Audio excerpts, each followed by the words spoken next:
Kaunist keskhommikut, head raadiokuulajad ja head vaatajad YouTube'is.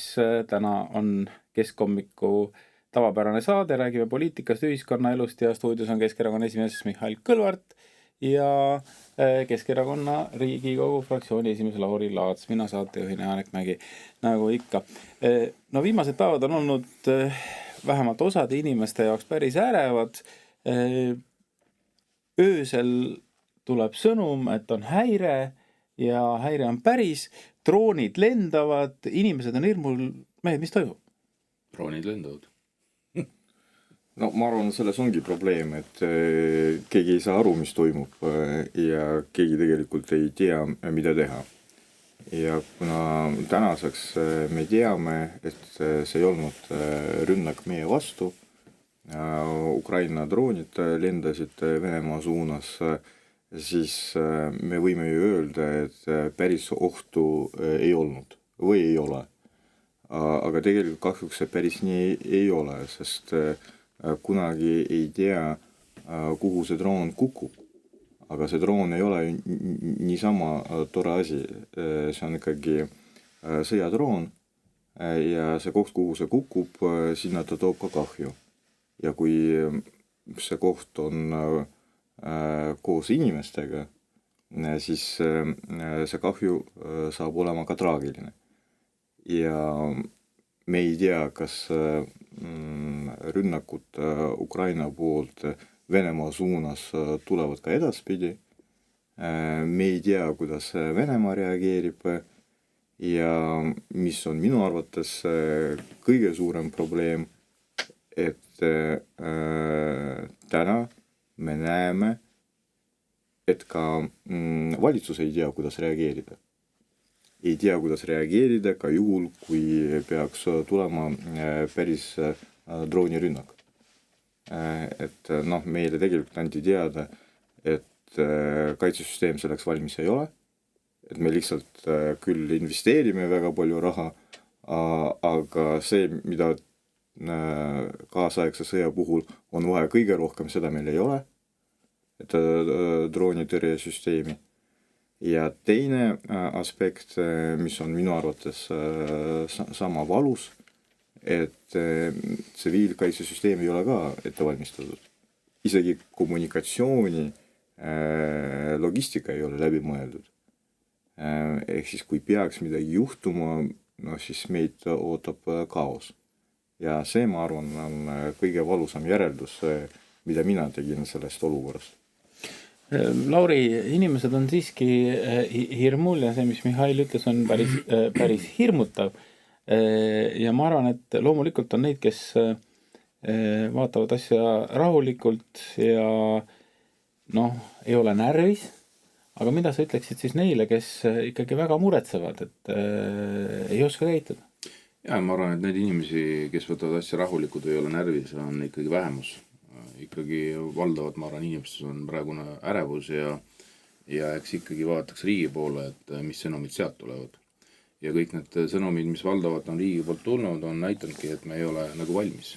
Ei nii-öelda kaitseks ega ka tsiviilkaitseks. Ja ongi nagu väga suur korralagedus tegelikult valitseb. Ja kui me vaatame, viimast nädalat või nädala isegi jooksul on olnud tegelikult ju 2 sissetungi, droonide sissetungi, siis esimese sissetungi puhul oli ju täiesti nii-öelda oli näidatud, et me ei ole üldse nagu võimelised kommunikeerima isegi. Kui ma hommiku tegin arvuti lahti, vaatasin, et Vene poolt tulid droonid sisse, siis esimene nii-öelda reaktsioon on ikkagi ju selline, et Venemaa nagu ründab ja sellised sõnumid ja kõnesi ma sain ju päris palju, et nagu mis toimub, et kas juba Venemaa ründab. Natukese aja pärast selgitati, et ikkagi tegemist on ära eksinud Ukraina droonidega. Nüüd teise siis nii-öelda intsidenti ajal kommunikatsioon oli juba parem, aga selgelt kogu süsteem näitas, et me ei ole selleks valmis. Mis tähendab ka seda, et me jällegi läbi selle paljastasime oma naabrile, et kui naabril oleks selline praegu halb kavatsus, siis me ei oleks selleks valmis. Ja see on nagu probleem. Ja teiselt poolt, kui me räägime puht majanduslikult, siis loomulikult me tegeleme praegu Ukraina droonidega meie territooriumil. See on ju nii-öelda haldusressurss, mis sinna kulub. Politsei tegeleb, Päästeamet tegeleb, Kaitsevägi tegeleb, meie liitlased kõik tegelevad. See on ju kõik raha. ja see ju tuleb maksumaksja rahast. Ja loomulikult me peaksime kõik tegema selleks, et need droone siia ei tuleks rohkem ja see tähendab seda, et me peaksime selgelt andma ka sõnumi Ukraina poole, et see ei ole vastuvõetav. Et siis on vaja ikkagi mingisugused teisi meetmeid kasutada. Jah, me saame aru, et sõda käib. Jah, me oleme Ukrainat toetanud ja me toetame seda edasi, aga see, mis praegu toimub, see ei ole vastuvõetav, see on lihtsalt, esiteks see mõjutab meie inimesi väga negatiivselt, teiselt poolt rääkimata majandus, mis ma ütlesingi. Ja nüüd, kui minna nagu investeeringutesse, mis puudutab siis välisinvesteeringuid, siis ikkagi see on selge signaal selle osas, et see neid välisinvesteeringuid siia lähiajal ei tule. Seetõttu, et siin on nii-öelda kindel pinnas. Ja lisaks sellele see võib ka tähendada, et olemasolev praegune siis raha, mis meil siin sees on, läbi erinevate investorite, läbi ka siseinvestorite, see ka voolab välja. Ehk siis raha ikkagi otsib seda kohta, mis on nagu turvalisem. Ja sellest lähtuvalt võib tekkida meil ikkagi majandus veelgi suuremad augud ja see tähendab seda, et meie inimeste toimetulek lihtsalt langeb. Tänu sellele, et meil on 2-3 drooni siin õhus olnud ja mille osas me ei ole suutnud nagu nii-öelda seisukohta võtta ja selgelt tõrjuda neid. Aga selles kontekstis mulle tundub, et avalikkus ei ole päris hästi aru saanud, kuhu see kaitsele mõeldud raha täpselt ikkagi läheb. Sellepärast, et summad on meeletud, 5% juttu on räägitud palju ja öeldud, et isegi sellest 5% on nagu vähe. No, kas te olete täpselt aru saanud, kuhu see pidevalt kasvav ressurss läheb, et milliseid selliseid alasid need vahendid katavad, kui näiteks droonide teema, mis on ju absoluutselt igal pool esil, ei ole tegelikult ka riigi enda tunnistuse järgi piisavalt kaetud. No see on üldse eraldi teema. Et tegelikult me ju peame tunnistama, et see on küll ilus loosung ja suured summad 5% SKP-st, aga sa ju protsentidega inimesi ei kaitse. Et esiteks majandus peaks kasvama, et sellest protsendist oleks kasu, aga isegi meie praeguses olukorras summad on päris suured. Ja mis tuli välja, et hankeid me ei suuda korraldada, sest see võtab aega, see nõuab kompetentsi, olukord on turul ka turbulentne, ehk siis osta operatiivselt ja seda, mida on vaja, tegelikult on väga raske või me ei suuda seda teha. Nüüd, kui me ostame, siis ka see probleem oli eelmisel aastal ju avalikustatud, et me ei tea, kuhu me ladustame, mida me ostame, kes selle eest vastutab ja mõnikord isegi ei tea, ostetud on küll, aga kuhu see sattus, ei ole infot. Et see on päris karm lugu tegelikult. Sellest ideaalis keegi ei tahaks rääkida, sest loomulikult see on ka tundlik info, aga kui mõelda, missugused ohud on sinna sisse kodeeritud, siis tegelikult see on veel eraldi päris suur teema ja tänase päevani ei ole arusaadav, kes vastutab selle eest. Et mis kaitseinvesteeringute puhul üldse toimub. Väga suured summad, väga suured ootused, aga terve rida süsteemseid probleeme. Ja ma arvan, et see tänane olukord paljastas probleemi veel ükskord. Sest me ju tahaksime loota, et meil on vastav kompetents olemas, et me teame, mida meil on vaja, vastavalt sellele on tehtud hanked ja see ressurss kogu aeg kasvab. Ja kui tuleb päris olukord, reaalne oht, siis inimestel tekib tunne, et tegelikult valmis me ei ole. No vaata, selles mõttes, et lisaks kogu selle nii-öelda laskemoolale, selle ostudele, kogu selle protsessile ja et ma arvan, et lisaks sellele me peame kindlasti rääkima ja energiajulgeolekust.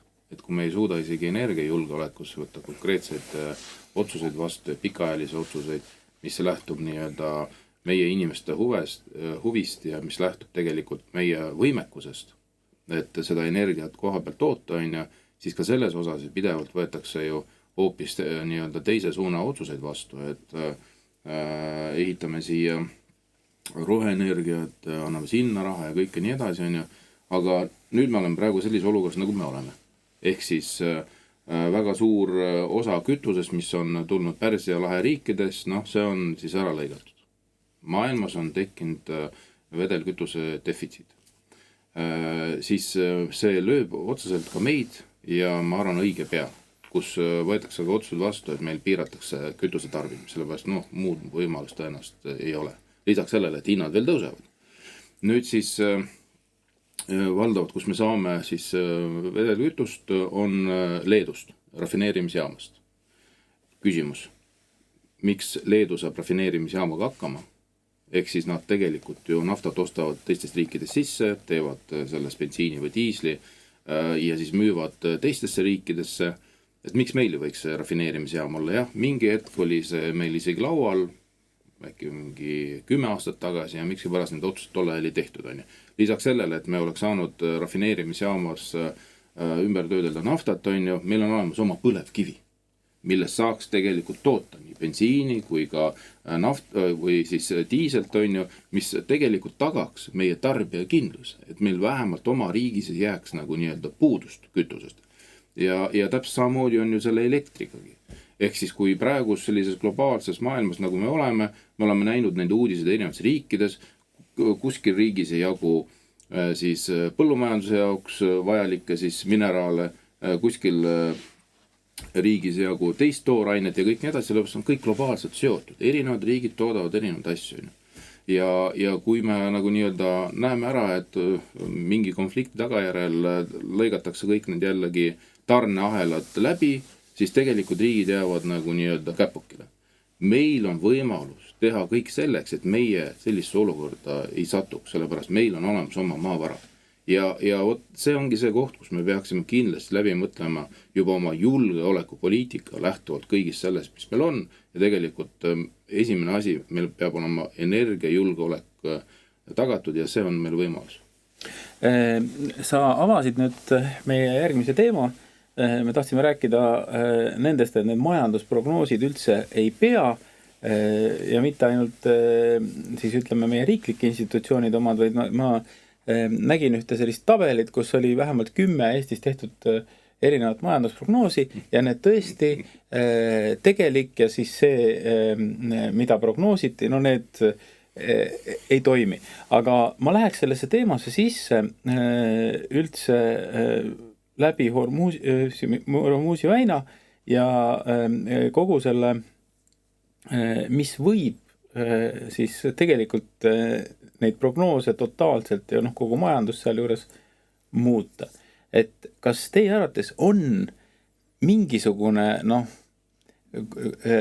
võimalus nii turbulentses keskkonnas üldse midagi prognoosida, kas sellel on mingi mõte? Ma muidugi saan aru, et riik peab mingeid prognoose tegema, et saaks tippametnike palku tõsta ja kõike muud seda teha. Sest meil on ju kõik indekseeritud, kui kuskil paremaks läheb. Kas on üldse mingisugust meetodit seda kuidagi hinnata või mitte? Mida saab täna maailmas üldse prognoosida, on kriisid ja riskid. Seda saab prognoosida. Et lähevad veel suuremaks? Jaa, et kriisid tulevad ja riskid on suured. Et seda saab prognoosida igal juhul. Siis oled sa kindlasti kõige parem analüütik praegusel hetkel, sest nemad seda ju ei tea. Vaata, esiteks on selline tunne, et valitsus elab nagu teises maailmas, kus kriise ei ole ja kõige suurem probleem on järgmised valimised. Aga tegelikult see lihtne järeldus, mida me ammu pidime tegema veel COVID-i ajal, et kui me ei kasuta enda ressurssi mis meil on, siis kriisi ajal väljaspoolt midagi ei tule ja keegi ei aita ka. Et see juhtus Covidi ajal ja me kõik seda mäletame maskidega, et ja muidu piiridega ka Euroopa Liidus. Et siis, kui oli vaja kaitsta enda huvisi, kõik unustasid Euroopa Liidu printsiipe ja sõprust ka. Et siis tegelesid kõik ainult enda asjadega. Ja keegi ei lasknud ka maske välja ja transiit oli lõpetatud ka Euroopa Liidu territooriumil. Et mõni aasta tagasi. Ja nüüd on kütusekriis. Ja see lihtne järeldus, mida me peaksime tegema, et ükskõik, mis see energiaallikas on, kas on nafta, gaas, bensiin, diisel, kui me ostame sisse, siis me sõltume. Ja kui tuleb kriis, siis üks asi on hinnatõus, aga teine asi on kättesaadavus. Et täna meie suurem probleem, et see hind kasvab väga kiiresti, aga homme probleemiks võib olla üldse see, et bensiini üldse ei ole. Diislit üldse ei ole. Ja see on reaalsus. Ja vaatamata sellele jätkuvalt me ei tunnista seda, et meil on olemas kohalik põlevkivi. See on nii elekter, kui ka tegelikult ka diisel, kui sellega tegeleda. Ja me sellega ei soovi tegeleda ja mida me ütleme, aga vaadake, et meil on ju maksud ja maksude tõttu põlevkivi energia on kallis ja meil on veel ka Euroopa erinevad regulatsioonid, mis teevad seda kallimaks.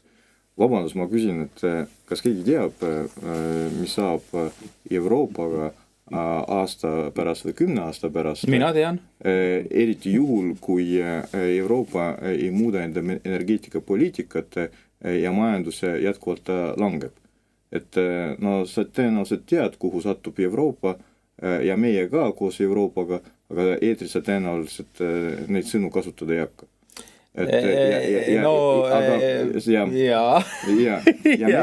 Ja vaata, probleem nagu seisneb selles, et põlevkivi on reaalselt meil olemas, kriisid ja probleemid reaalselt tulevad, see on päris elu, päris maailm, aga kõik, mis on seotud regulatsioonidega, maksudega, eriti Euroopa Liidu regulatsioonidega, selle perspektiiv ei ole kellegile nagu teada. Ja selles olukorras öelda, et ei, me ei kasuta põlevkivi, me loobume sellest, see ei ole ju isegi lollus, see on katastroof. Absoluutselt. Teada, ja veel üks asi, mida ma panin tähele, täna tekkis veel üks huvitav argument. Milleks me ehitame põlevkivi elektrijaama, kui seda saab rünnata droonidega. Et pole mõtet ehitada, see on ohtlik. Aga miks me elame Eestis, seda saab droonidega rünnata? Jaa, aga vaata, me ei ehita põlevkivi elektrijaama, me ehitame gaasielektrijaama või tuumaelektrijaama ja see on palju ohutum, et siis ei ole mingit probleemi. Ei, seal on 15 minuti pärast on kõik läbi. Ei ole vaja muretseda, siis ei ole vaja muretseda, siis see energeetika probleem ei ole enam aktuaalne. Aga mehed, ma ütlen teile ühe saladuse ja see on selline, et tegelikult on kogu maailma majanduspoliitika läbi kukkunud viimased 30 aastat totaalselt ja keegi ei ole sellest aru saanud. Esiteks, väga oluline oli arendada rohepoliitikat. Mina arvan, et härra Trump on isiklikult suutnud kõik Eesti rahva sorteerimised, Euroopa Liidu sorteerimised, prügist ma pean silmas, kõik selle rohepoliitika õhku lasta 1 nädalaga. Ja ma arvan, et see keskkonnakahju, mis seal on tekitatud, see on kordades suurem kui kõik see, mis selle aja jooksul siin on kokku hoitud. Trump soovi korral terve maailma saab õhku lasta. Noh, ta on teel selle poole, et selles mõttes järgmine nädal lubas Kuuba ära hävitada ja no ühesõnaga. Ja õnneks täna on 1. aprill.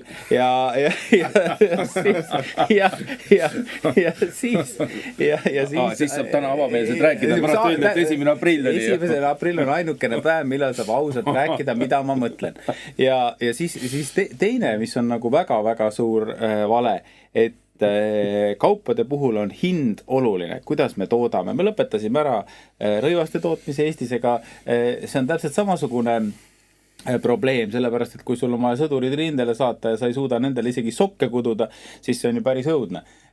Ja hiinlased koovad. Ja, aga seal ongi küsimus, et need Hiina sokid siia enam ei jõua.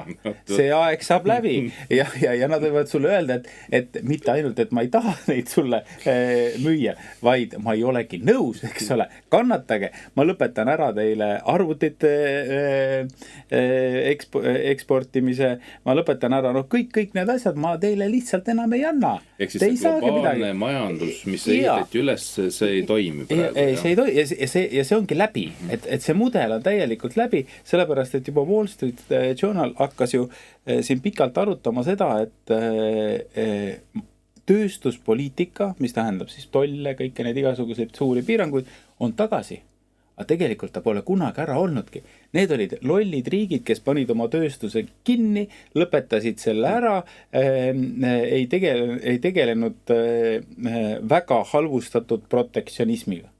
Ja vaat siin on nagu, et mul on selline tunne, et tegelikult kogu maailma majanduspoliitika juhtimine hinnatakse täielikult ümber siin mõne kuuga.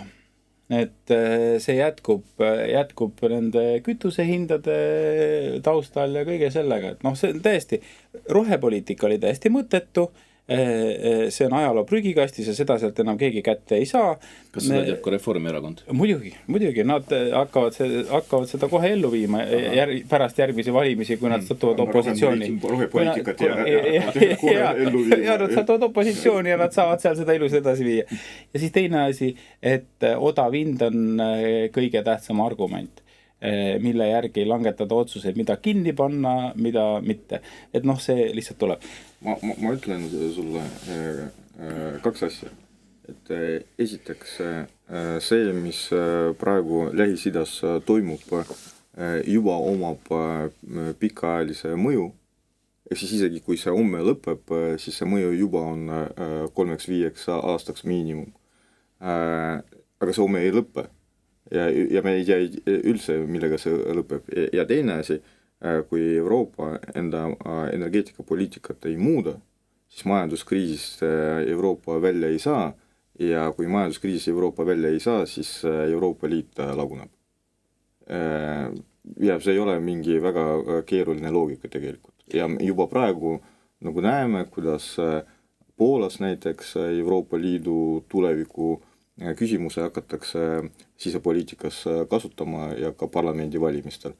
See on väga ohtlik signaal. Me mäletame, kuidas see Suurbritannias lõppes. Kuidas see algas ja kuidas see lõppes. Ja kui juhtub nii, et Poola väljub Euroopa Liidust, et kui selline potentsiaalne oht realiseerub, siis see on juba eksistentsiaalne küsimus. Ja kõik on seotud majandusega. Ja majandus omakorda on seotud energeetikaga. Ja energeetika ei saa olla stabiilne juhul, kui sul puuduvad energiaallikad. Ja ongi see loogika nii lihtne, sealhulgas ka meie jaoks, kui me räägime korduvalt põlevkivist. Aga kui rääkida majandusprognoosist, siis mulle tundub, et meie valitsusele seda lihtsalt vaja ei ole. Milleks? Et analüüsipõhine majanduspoliitika, see on liiga keeruline asi. Vaata ikkagi loosungitega on valitseda palju lihtsam, nii nagu see praegu toimub. Ja teine asi, et tegelikult me peame tunnistama, et meil puudub vastav kompetents või me ei soovi seda kasutada või otsida, et teha päris sisulisi majandusanalüüse. Et vaata kõik need majandusanalüüsid, mida me oleme näinud viimased 4 aastat. et üks asi oli päris kindel, et see majanduskasv, mida lubati, oli alati mingi 6-5 korda väiksem kui prognoositi. Ja noh, see nagu tendents oli tõepoolest nagu olemas, et nii nagu eelmisel aastal prognoositi kasvu 3,3%, tuli 0,6% ja siis 3 aastat varem, noh, 3 aasta jooksul iga kord oli see miinuses, aga prognoositi nagu plussis.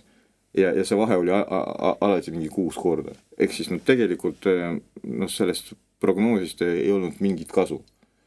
Ja täna meile öeldakse, et prognoos ongi keeruline, et kuna nagu sõda, droonid ja nii edasi, kõik see mõjutab, aga eelmised 2-3 aastat, kui me olime juba sõjaolukorras ja samamoodi ei olnud võimalik teha adekvaatseid prognoose. Ehk siis see on nagu probleem ja täna me teame, et riik või valitsus juhul, kui kuskil tuleb kriitiline analüüs, näiteks Konjunktuuriinstituudist, siis reageerib kuidas? Paneme kinni, jah. Paneme kinni ja anname teha vastava analüüsi Statistikaametile, kus puudub kompetents ja Statistikaamet seda teeb palju suurema raha eest ja veel küsib ka Konjunktuuriinstituudi käest, et kuidas seda üldse teha. Ja sealt, Mihhail, mida veel tuleb kinni panna? Noh, ma mõtlen Reformierakonna... Ja keda veel tuleb kinni panna? Keda tuleb kinni panna? Reformierakonna vaates on ju see tüütu opositsioon. Ei, Lauri, mina ikkagi mäletan. Ladislav Korsets ütles, kui riigis on midagi lahti, siis tuleb hakata kinni panema. Nii et Eestis on praegu see hetk, kus tuleb hakata kinni panema. Kelle me kinni paneme? No ma arvan, kogu opositsiooni tuleks kinni panna. Et vaata tüütu opositsioon. Aga valitsusel laseks teid jätkata. Vaata, kui Lauri jõuab võimule, siis esimene asi, mida ta teeb. Ei no siis okei. Nii, aga nüüd mul on teile selline väike küsimus veel, et kuidas te magate? Väga halvasti, sellepärast droonid on kogu aeg õhus. Aga tähendab, vaata Hollandis on selline asi, ma just tulin Hollandist, et seal on selline asi, et Rembrandti maja muuseumis on selline tore kapp, kus inimesed magasid. Ja kas te teate, miks nad magasid istudes? No see on lühikesed, et sa võid mõelda, et miks nad magasid istudes? Voodit ei olnud. Ei oli, seal oli voodi, seal olid padjad, aga need olid lühikesed, eks ole. No see oli hästi lihtne, sellepärast, et vaata, kui sa magaksid horisontaalselt, no sa ütlesid, et magad halvasti, aga mina magan tavaliselt horisontaalselt, mitte vertikaalselt. Aga põhjus oli selles, et kui sa magad horisontaalselt, siis sul võib suu lahti vajuda ja kuri vaim läheb sisse.